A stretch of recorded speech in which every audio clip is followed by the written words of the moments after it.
हरिः ओम्।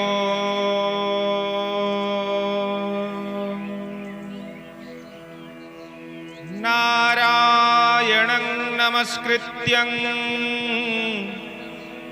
नरं चैव नरोत्तमं देवीं सरस्वती व्यासं ततो जयमुदीरये। मूकं करोति वाचालं पंगुं लंघयते गिरिं यत्कृपां तमहं वन्दे परमानन्दमाधव।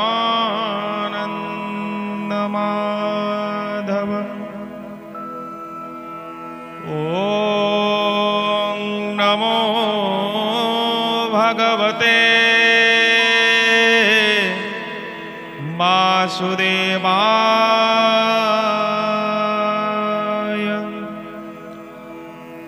ॐ नमो भगवते पुरुषोत्तमाय।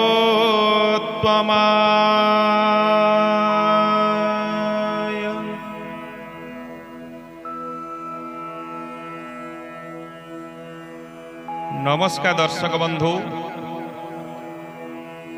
आम घर भागवत टंगी आपण मानक मु स्वागत जनाऊँगी।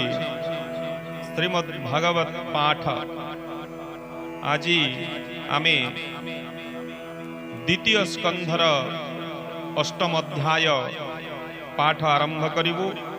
से परम शास्त्र परम ज्ञान भागवत आपण नित्य श्रवण करुथिबे। नित्य राजवाच सुखचरणे देचित आनंदे कोहे परीक्षित। नारद आगे ब्रह्मा जेते विष्णु महिमा भागवते। कहिले जन उपकारे से कथा शुणी प्राणीतरे। जे अवस्थाने जार आगे मुनि कहिले भक्ति भावे। ताहा श्रवणे इच्छा मोर तुम्भे मुनिक मध्ये वर। हरि महिमा गोचर श्रवणे मंगल उच्चार। से कथा कह मुनि मते से हरि चरण जे मनते। निश्चल मन करी स्थिर जे मनते छाड़ी भी शरीर। से हरि कथा मने गुणे मंगल नाम उच्चारणे। ताहार हृदय तत्क्षणे श्रवण मार्गे हरि पसे। हृदय पदे स्थिरे बसे। हृदय पदे स्थिरे बसे।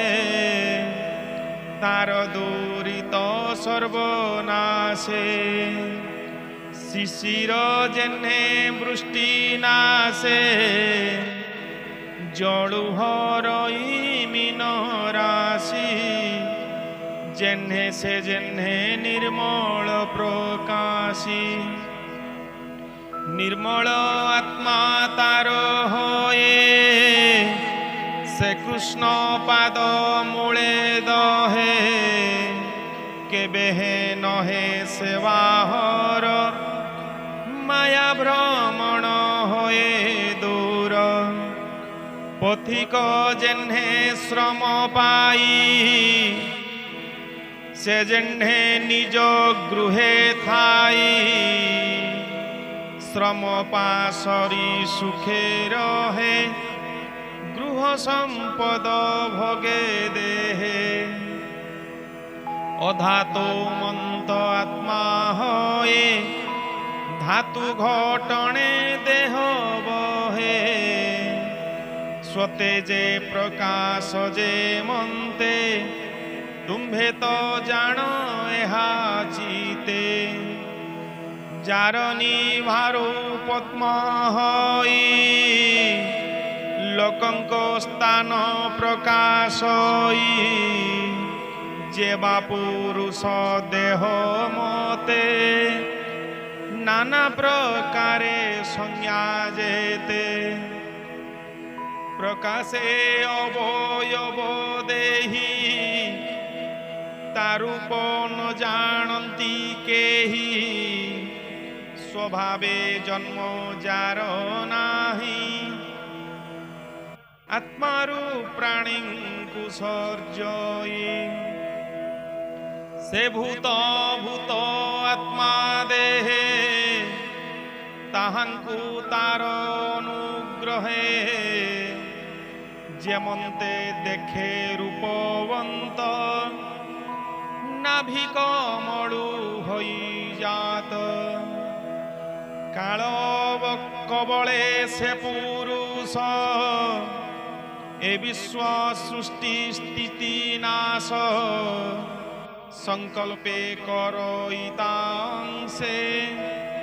सर्वकल्पित नानारसे ए भावे शुणी लई मोही एबे तुम्भंकु पचारई कल्पित कथा कल्प काले से बहु करे अवहेले भूत भविष्य वर्तमाने सृष्टि पालन अवसाने कालर जेबानुगति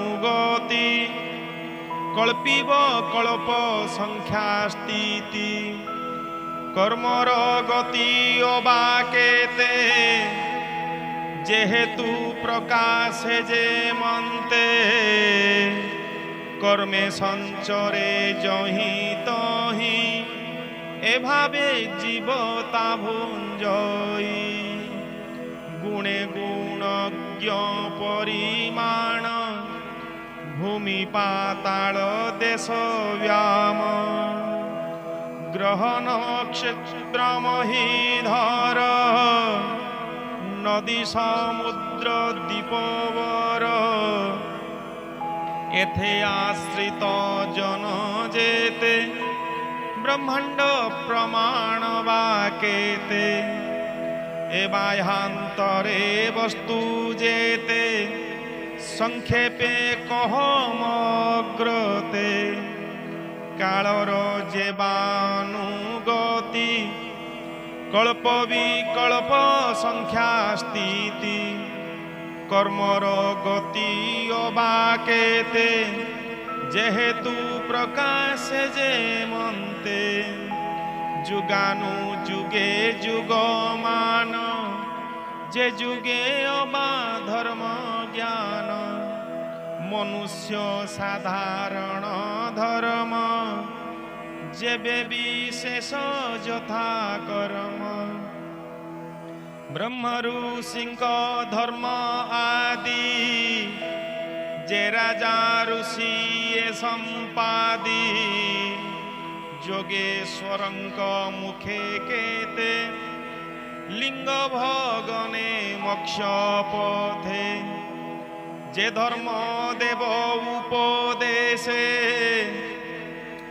पुराण इतिहास वेदे सर्वभूतंकु से संभव विक्रम संक्रम प्रस्ताव जे विधि यज्ञ फल दाने जे कर्म त्रिवर्ग साधने जीव संभव जे वामते जे पाषांड संगते आशार बद्ध मोक्ष दुई जेबा स्वरूप जेणे रही जे आत्मा तंत्र भावग्राही आत्मार मायार क्रीडई मायादी सूक्ष्म स्थूल जेते ता मध्य रहे साक्षी मते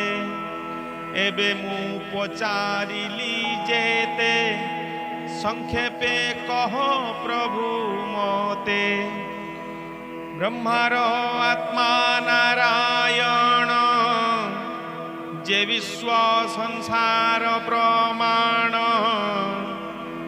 पूर्वा पूर्वे से जहा चिंती आगरे ताहा चरंती तुम्भ बदनु हरिरस पिबन्ते नहे मनतोष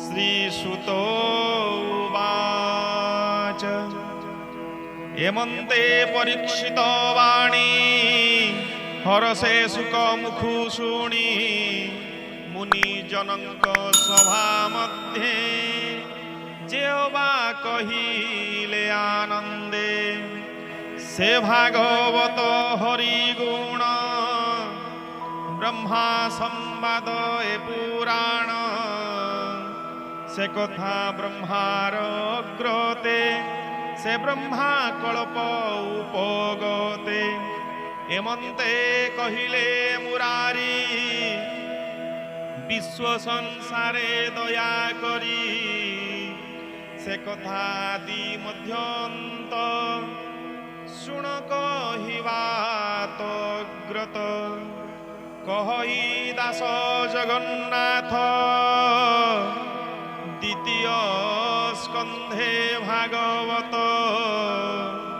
कहि दास जगन्नाथ द्वितीय स्कंधे भागवत इति श्रीमद्भागवते महापुराणे पारमहंस्यां संहितायां वैयासिक्यां द्वितीय स्कंधे ब्रह्मा नारद परीक्षित संवादे नाम अष्टमध्यायः कायेन वाचा मनसेन्द्रियर्वा बुद्ध्यात्मना वा प्रकृते स्वभावात् करोमि यद्यत् सकलौ परस्मै नारायणायेव समरोपयामि भीमस्यापि रणे भंग मुनिरपि मतिभ्रम यदि शुद्धम् अशुद्धं वा मम दश न विद्यते पदक्षरं जतभ्रष्टं मात्राहीनं च यद्भवेत् तत्सर्वं क्षम्यतां देव परमेश्वर। दर्शक बंधु सुदर्शन टीवी तरफ आपण मानक धन्यवाद।